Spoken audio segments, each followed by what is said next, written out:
لو أنزلنا هذا القرآن على جبل لرأيته خاشعا أنزلنا هذا القرآن على جبل لرأيته خاشعا أنزلنا هذا القرآن على جبل لرأيته خاشعا متصدعا من خشية وتلك الأمثال نضربها للناس لعلهم يتفكرون.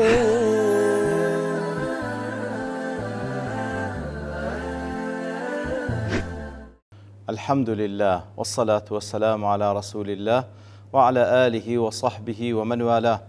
السلام عليكم ورحمة الله. بەڕێزان خۆشحاڵم لەوانەی 1236 لەوانەکانی تەفسیری قورئانی پیرۆز بێمەوە خزمەتتان بەمبەستی ڕەزامەندی رب العالمین و هیوادارم ئێوەی ئازیز سوودی لێوەربگرن. أعوذ بالله من الشيطان الرجيم. بسم الله الرحمن الرحيم. نحن نقص عليك أحسن القصص بما أوحينا إليك هذا القرآن وإن كنت من قبله لمن الغافلين. بەڵێ خۆشەویستان، خی گەور لە سەرەتای سوورەتی یوسف عەلەیهی سەڵات وەسەلام بەو شێوەیە باس لە قورئانی پیرۆز دەکا و ئەو قیسەیەش کەوا قیسەی سەیدنا یوسف عەلەیهی سەڵات وەسەلام دەفەرمی واتە ئێمە لە بۆت باز دەکەن یا ڕەسوول الله صلی الله عليه وسلم چاکترین قەسەس و چاکترین چیرۆک ئەوانەی کەوا لە ئومەتانی پێشووتر ڕوویدا لە ڕێگای دابەزاندنی قورئانی پیرۆز کاتێ لە زەمنی دابەزاندنی قورئانی پیرۆز ئەو قیسە چاک چاکانە لۆ باز دەکەین وەکو قورطوبی دەڵێ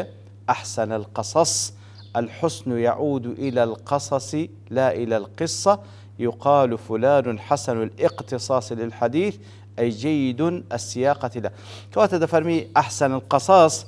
لويا كوا لخودي قصك زياتريش بالكو لخودي جيرانوي قصك كرب العالمين بتاكترين شيوة وجوانترين شيوة لبو من دي جيريتوا.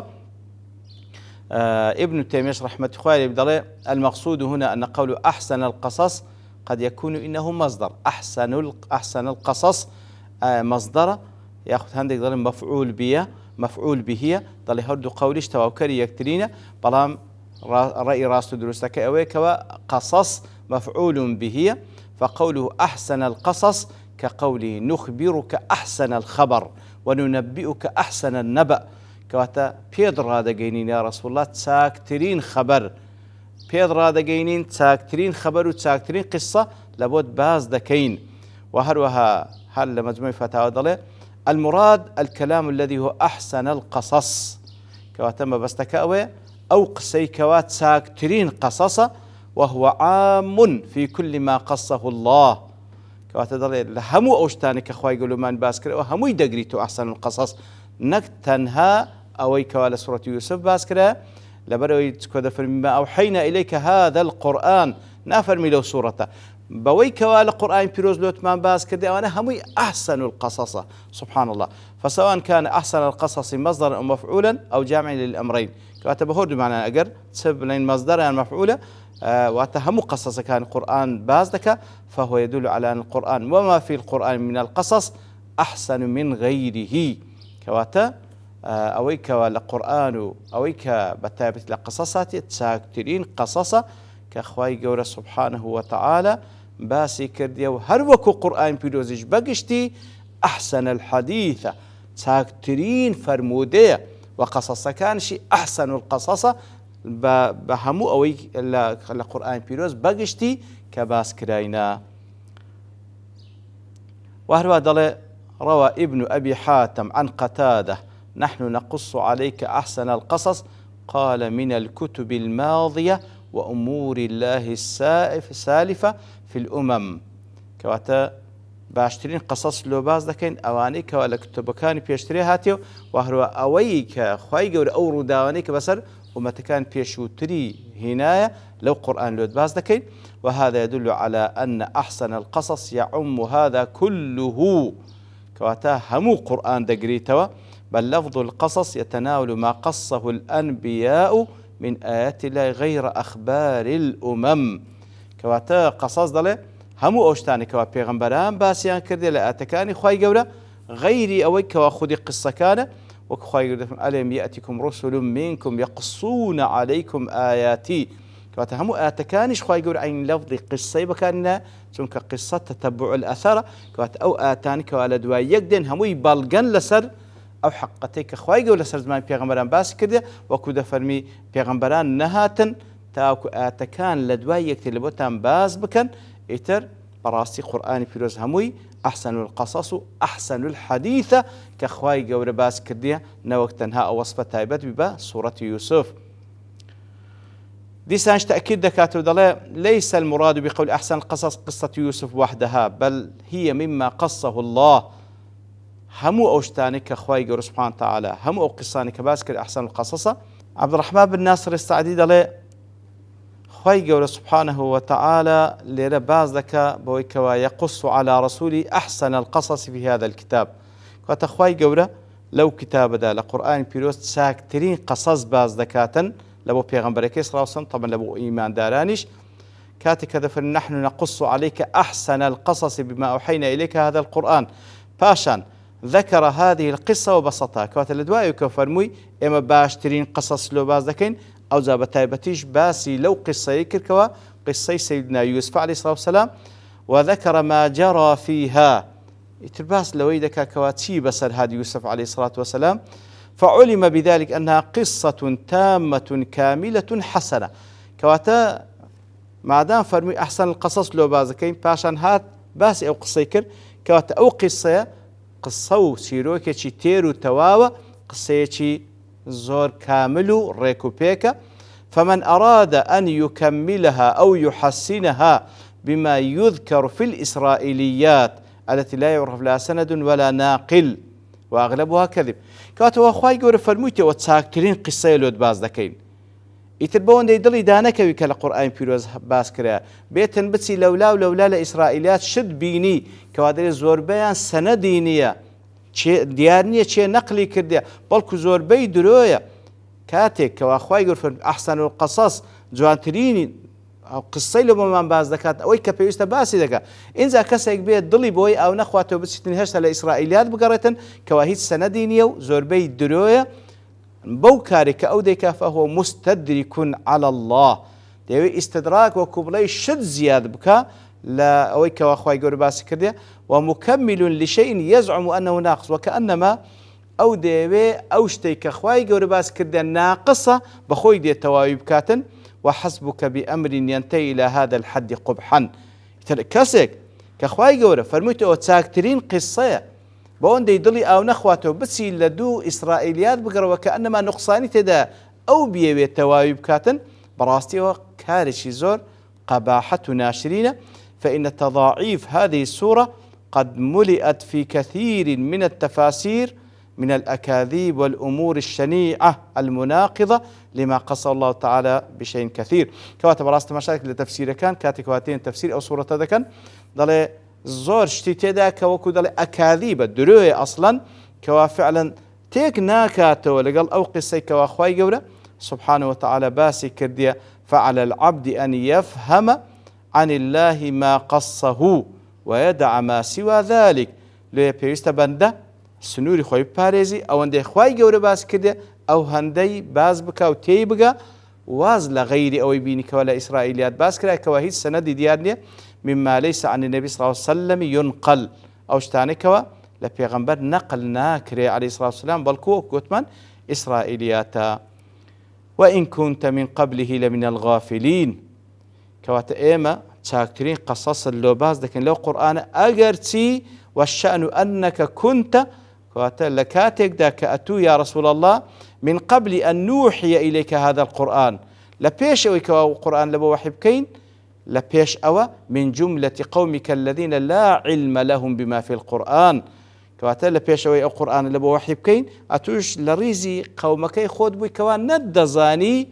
ند زاني خواي قورا أو قرآني للا لبود نيري أو حقائقاني كالقرآن باسكرا لإيمان ولهدايته وأهل الأخبار بيغمبران ولأخبار أمتكاني بيشوتر كواتا يا رسول الله أويك خواي قور لويناردي بەو شێوەیە لە پێش ئەوە ئەتوش بێ ئاگا بووی کە ئەوش بەڵگەی لەسەر پێغەمبەرەتی پێغەمبەر صلى الله عليه وسلم.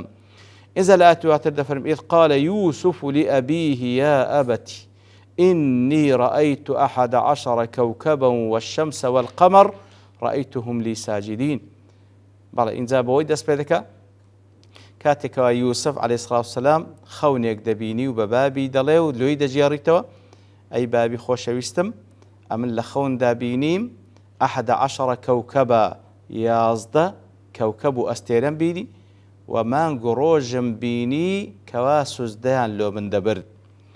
دیارە لە مناسبەی ئاەتە لەگەڵ ئاەت پێشتر وەکو عەبدوڕەحمان بن ناسر سەعید دەڵێ کاتێکەوە خوای گەورە مەدحی ئەو قورئانەی کرد بۆی کەوا چاکترین قەسەسی تێدایە چاکترین قەسەس بە مطلقی و بەڕەهایی ئیتر فلا يوجد من القصص في شيء من الكتب مثل هذا القرآن لە هیچ کتێبێکی دیکە چاکترین قەسەس نابینی وەکو لەو قورئانەدا هەیە. ئینجا باز لە قسەی یوسف دەکە ئەو قسەی کەوا فعلا شتی زۆر عەجیبی تێدایە لەسەر قودرەتی خوای گەورە و لەسەر تەجروبەی ئیبتلا و تاقیکردنەوە و عاقبەتی خێری ئیمانداران. ئینجا بەو شێوەی دەست پێ دەکە ئیذ قال یوسف لأبیه واتە یا رسول الله باسی بکە لە بۆ قەومەکەت کاتێکەوە یوسف عەلەیهی سڵات وسەلام بە بابی خۆی دەڵێکەوە یعقوب عەلەیهم الصلاة والسلام يا أبت إني رأيت في المنام 11 نجما أي بابي خۆشەویستم ئەمن 11 ئەستێرەم بینی و مانگ و ڕۆژم بینی کە سوزدەیان لە بۆم دەبرد. ابن عاشور دەڵێ کاتێکەوە دەفەرمی یا ئەبەتی نیداەکە یا ئەبەتی یاکە لە بۆ نیدایە لەگەڵ ئەوەش کەوە ئەو لەگەڵیتی لە تەنیشتیتی لەگەڵیتی و لە یەک مەجلیسن ئەدیلۆ نیدای دەکە یا ئەبەتی دەڵێ ئەو یاە لە بۆ مەقصود به الاهتمام بالخبر لێرە تاوەکو دەڵێ یا ئەبەتی کەوا یا ئەسڵەن لە بۆ نیدا بکات لە کاتێک داوان لە یەک مەجلیس دانیشتینە لە بۆ ئەوەی اهتمام و گرنگی بەو خەبەرەی بدرێ کەوا ئێستا باسی دەکاتن وەکە ئەنەما کوو کەسێک لە جێیەکی دوورە کو ئەو کەسێک لە جێیەکی دوورە ئیتر بەو شێوەیە بە نیدا بانجی دەکاتن مع العلم لێش نزیکە مەبەستەکە تێیدا اهتمام و گرنگیدانە بەو خەبەرێک کە دەیەوێ باسی بکە. زومەخشەری و ئەبی حەیان دەڵێن کاتێکەوە لە جێرانەوەکەی دەڵێ ئەمن 11 کەوکەبم دیت ئەوجە مانگ و ڕۆژیش لەبەرچی مانگ و ڕۆژی بە پاش یەخستیە ليعطفهما على الكواكب على طريق الاختصاص كواتا خو مانگ و ڕۆژیش هەر عینی کەواکبن بەڵام تەخصیص بعد عامە واتە بەگشتی باسی کەواکب دەکا ئەوجا لە ناوانش مانگ و ڕۆژیش بە تایبەتی باز دەکا لە بۆەوەی بەڕاستی ئەو دووە فەزلیان هەیە لەسەر باقی کەواکبەکانی دیکە. وهندش دلين إن التأخير إنما هم باب الترقي من الأدنى إلى الأعلى كواتا هندش دلين كوكب أو زمان قروش أو لا ترقية واتبرز بونوية لا بليك بلو بريشي برستر وشمسيش لبيشي قمر باس كرايا روج لبيشي مانگ باس كرايا لبروي طبعا أويان روناك ترو أويان قورة ترى علو بابرين برزاتيش لبو روجة زياتر لمانك. ابن كثير دلي مفسر كان زوريك باسيان للتعبير أو خوني كردية أن 11 كوكبا عبارة عن إخوته أو يازدا كوكبي كباسدك بريتين لبراكاني خوي لبرأوي بيز قلوي يازدا براي هبو مانقو روجيش كوصفي تعبيري دا كان بريتين لا داكو بابي خوي. شنقيطي ضلي لم يبين هنا تأويل هذه الرؤيا ولكن بينه في هذه السورة الكريمة في قوله تعالى فلما دخلوا على يوسف كات التأويل ليقدانوي أو خونا ليرا ليشنا داتو بالكو لكوتايكي كاتكوا دايكو بابي وهروها براكاني هموي دسنا لا يوسف كاتيك لوندري انزا وخروا له سجدا بالضبط تأويل رؤياكي وليك دانوي رؤياكي بعملي لوين دفرمي هذا تأويل رؤياي من قبل ديارة بالنسبة يوسف عليه الصلاة والسلام وكل حديث يكداك وبخاري مسلم رواتيان كردية أبو هريرة دجارته بيان صلى الله عليه وسلم دفرمي أكرم الناس يوسف بريستريني خلشي يوسف نبي الله بخوي پیغمبر إخوة، ابن نبي الله باب شير پیغمبر بوا، ابن نبي الله با پیریش پیغمبر بوا، ابن خليل الله با پیری سيميشي خليل الله كوا إبراهيم لويا بريسترين خلقه. لا تفسير السعدي ابن عاشور دلين خواهي قول سبحانه وتعالى بو خونايا كمزار تنبيه يوسف دكاته عليه الصلاة والسلام بوي كوا شأنيشي برزي دبي ليتذكرها كلما حلت به ضائقة. بو خونايا كمزار تنبيه دكاته كوا شأنيشي برزي دبي هر كاتي يتر دواتره ناخوشي روي تيدكا أو خوني ببير بيتوا نتيزكي لنتيزة ضلي بي آرام بقري. وهكذا إذا أراد الله أمرا من الأمور العظام قدم بين يديه مقدمة توطئة له. كواتا خواهي قول سبحانه وتعالى سنة وهكاتي كارتشي قولا بأنزام ده لسرطا ده هنديك شتي قولا لبيشي وكو مقدمة ريخوشكر دادني وتاوكو أو خوني بيبتا استعدادك كوالا دواتر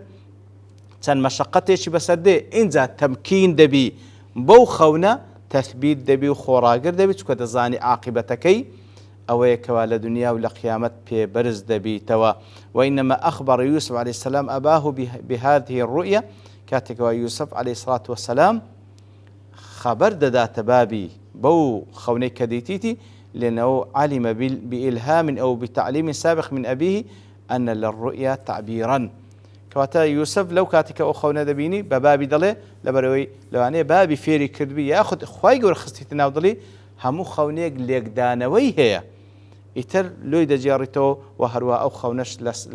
لبو دواتر وكباسي كرد لبو دواتر دبي تمايي بردوانبون خوراقري لبرانبر أو همو إيش وآزار كديتا بيشي تاكل آخري تمكين دبيو خونكشي دهتدي. وصلى الله وسلم على نبينا محمد وعلى آله وصحبه أجمعين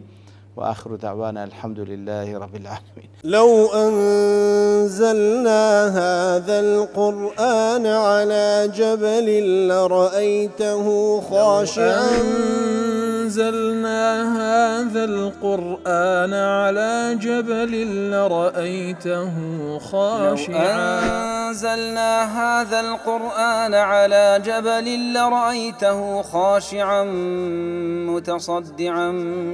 من خشية الله. وتلك الأمثال نضربها للناس لعلهم يتفكرون.